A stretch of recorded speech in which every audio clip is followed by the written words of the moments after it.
सभी सनातनियों को हमारे प्यार भरे राम राम। धर्म प्रेमियों, आज के इस भोगवाद भरे समय में, भाग दौड़ भरी जिंदगी में आप लोग समय निकाल कर और इस वीडियो को देखते हैं और माघ मास के अंदर किए जाने वाले सारे दान पुण्य, क्या करना चाहिए क्या नहीं करना चाहिए, हम इसे जानने का प्रयास करते हैं और अधिक से अधिक लोगों तक पहुंचाने का प्रयास करते हैं।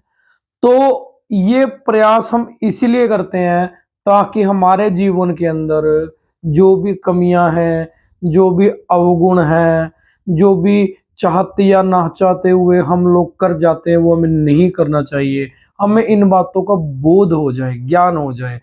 और धर्म प्रेमियों, हमारे ग्रंथों के अंदर इतने ज्ञान का अथाह भंडार भरा हुआ है, हमें सिर्फ ग्रंथ खोल के पढ़ने की आवश्यकता है। क्योंकि अभी तक हम 4 अध्याय पढ़ चुके हैं, जिसमें हमें ये पता लगा मेन बड़ी बात की तैल मर्दन जो है हमें वो माघ मास के अंदर नहीं करना चाहिए। ठीक है, हमें सदा सच बोलना चाहिए, ये वो तो बहुत सारी बातें हमें पता है, लेकिन माघ मास के अंदर विशेष तैल मर्दन नहीं करना चाहिए। वो हमने चतुर्थ अध्याय के अंदर जो है वो पढ़ा है, समझा है। और जिन्होंने नहीं पढ़ा, नहीं सुना, नहीं समझा, नहीं देखा, वो कृपया हमारी चौथे अध्याय की वीडियो जो है वो पूरी तरह से देख लें। उसमें एक राजा की कथा भी है, वो उससे पता लग जाएगा। तो उससे आगे बढ़ते हैं, आज 5वें अध्याय की तरफ बढ़ते हैं। और ये 5वां अध्याय हमें क्या कह रहा है? हमें कह रहा है कि हमें स्नान और जो हम लोग व्रत करते हैं, ठीक है, ऐसी बहुत सारी बातें हैं। इसका फल के बारे में, इसके विषय में आज हमें बताया जाएगा। और हम फल की इच्छा के लिए नहीं करते, हम ये जो व्रत है वो अपने जीवन के विकास के लिए करते हैं।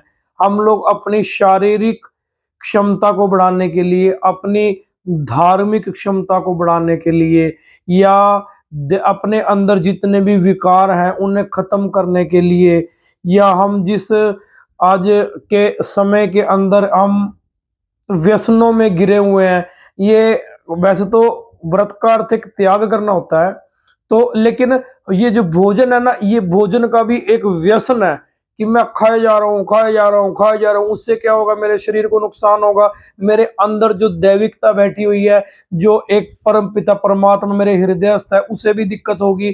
तो बहुत सारी डीप बातें हैं जिससे हमें जो है व्रत करना चाहिए, लेकिन व्रत का वास्तविक अर्थ त्यागना होता है। और हमें भोजन तो त्यागना चाहिए। और व्रत क्यों किया जाता था? हमारे बड़े बुजुर्ग पहले ये बताया करते थे। कहते हैं कि आज से सैकड़ों साल पहले अगर हम चले जाएं, तो आज तो गैस हो गए, चूल्हे, वो 5 मिनट में भोजन तैयार हो जाता है। पहले हमारी माताएं बहनें जो थी, वो घंटों जो है वो चूल्हे के आगे बैठती थी, तब जाके हमारा जो है वो भोजन तैयार होता था। नाश्ते का तैयार हो गया, थोड़ी देर विश्राम किया या ना किया, फिर चूल्हे के आगे बैठने, क्योंकि दोपहर का भोजन बनाना है। थोड़ी देर विश्राम किया या ना किया, फिर हमें रात की भी तैयारी करनी है, तो उनको पूरा दिन जो है वो चूल्हे चौके में निकल जाता था।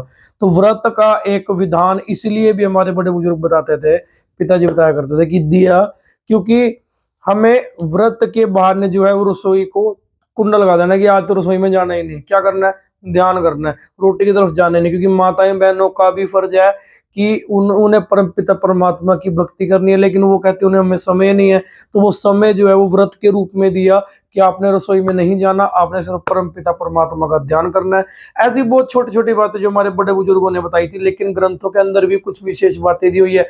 आइए आज उन विशेष बातों का जो मनन करते हैं, अध्ययन करते हैं, और 5वें अध्याय की तरफ हम लोग आगे बढ़ते हैं। 5वां अध्याय माघ महात्म व्रत, स्नान का फल। आज हमें स्नान फल के बारे में पता लगेगा।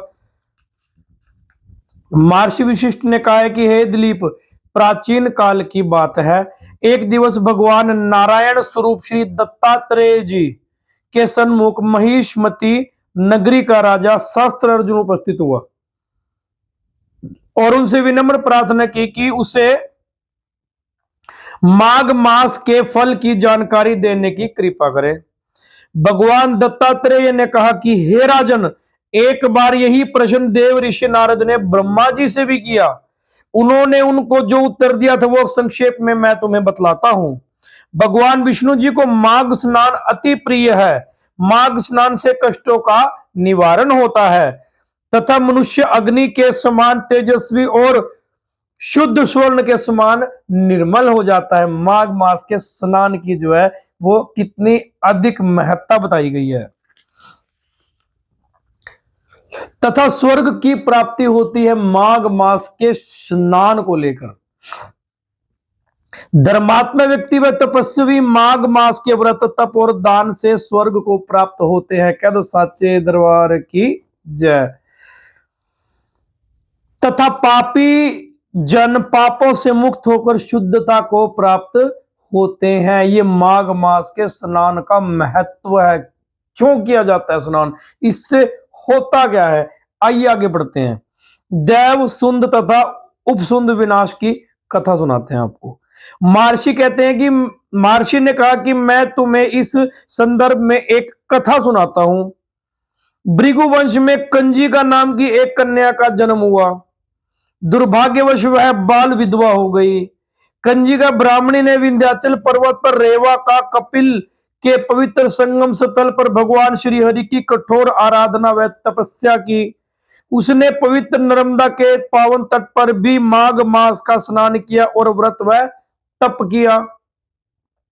काल चक्र के अनंतर वह ब्राह्मण मृत्यु उपरांत माघ मास के तप स्नान व दान के फल स्वरूप रस स्वरूप बैकुंठ धाम को प्राप्त हुई और 4000 वर्षों तक वहां पर वो सुख भोगती रही। तिलोत्तमा का पुनः जन्म। कहते हैं कि विष्णु भगवान के सुंद तथा उपसुंद दो महाबली दैत्यों के विनाश के लिए देवी तिलोत्तमा को अवतरित किया। अपने बैकुंठ निवास पर माघ मास स्नान तथा पुण्य फल के स्वरूप वह अति रूपवती व सुंदरी बनी। उनके रूप को देखकर देवता भी मोहित हो गए थे। स्वयं ब्रह्मा जी भी उनके रूप को देखकर आश्चर्यचकित रह गए थे। ब्रह्मा जी ने तिलोत्तमा को आज्ञा दी कि हे मृगलोचने, सुंदर उपसुंद दैत्यों ने देवताओं को अति परेशान कर दिया है, अतः उनका विनाश करो। प्रभु की आज्ञा पाकर परम सुंदरी तिलोत्तमा ने अपना संपूर्ण श्रृंगार किया। दोनों हाथों में वीणा लेकर अशोक के वृक्ष के नीचे वीणा वादन करना प्रारंभ कर दिया। सुंद और उपसुंद ने सुंदरी तिलोत्तमा को देखा। दोनों ही उनके रूप माधुरी को देखकर मुग्ध हो गए और अपनी अपनी पत्नी बनाने के लिए युद्ध करने लगे। दोनों ने अपनी अपनी गदाओं से एक दूसरे पर प्रहार किया और स्वयं ही मारे गए तथा बाकी दैत्यों का विनाश हो गया। देवताओं ने प्रसन्न होकर देवी तिलोत्तमा की जय जयकार की तथा वह माघ स्नान के प्रताप से सूर्य लोक को प्राप्त हुई, निरंतर सुख भोगती रही। अतः जो प्राणी बैकुंठ धाम की इच्छा रखता है उसे मकर संक्रांति तथा माघ स्नान अवश्य करना चाहिए।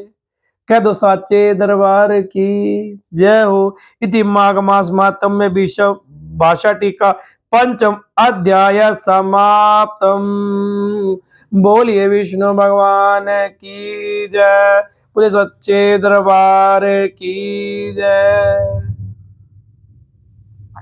आप सभी हम सभी धन्य के पात्र हैं, क्योंकि हमें इस सनातन संस्कृति के अंदर, इस दैविकता के अंदर हमें जो है इस विषम परिस्थिति में, जब भोगवाद की आंधी चली हुई है, जब सबको धन वैभव पैसा मोह माया सब कुछ चाहिए, ऐसे समय में परमपिता परमात्मा ने हमें बुद्धि उस तरफ मोड़ने का, जो भगवान ने परमात्मा ने वो कार्य किया है कि आप भी अपने जीवन का विकास उस भौतिकता के साथ साथ उस दैविकता के लिए भी करो। हमें जो प्रेरणा मिली, हमें जो प्रेरित किया, उस प्रेरणा के लिए हम उस परमपिता परमात्मा को जो है वो धन्यवाद करते हैं। और कल आएंगे कुछ अलग विचार लेकर, कुछ अच्छा लेकर आपके सामने फिर उपस्थित होंगे।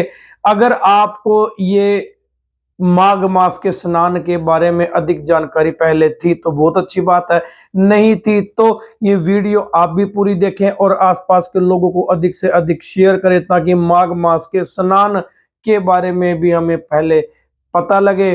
आगे आएंगे कुछ और अन्य विचारों के साथ। ये जो विचार थे ये कुछ अच्छा बोला गया है तो वो परमपिता परमात्मा की असीम कृपा से, अगर कुछ कमी रह गई है तो वो हमारी अपनी है। सभी क्षमा करेंगे। आप सभी के चरणों में हमारा प्रणाम। ओम नमो शिवाय। सच्चे दरबार।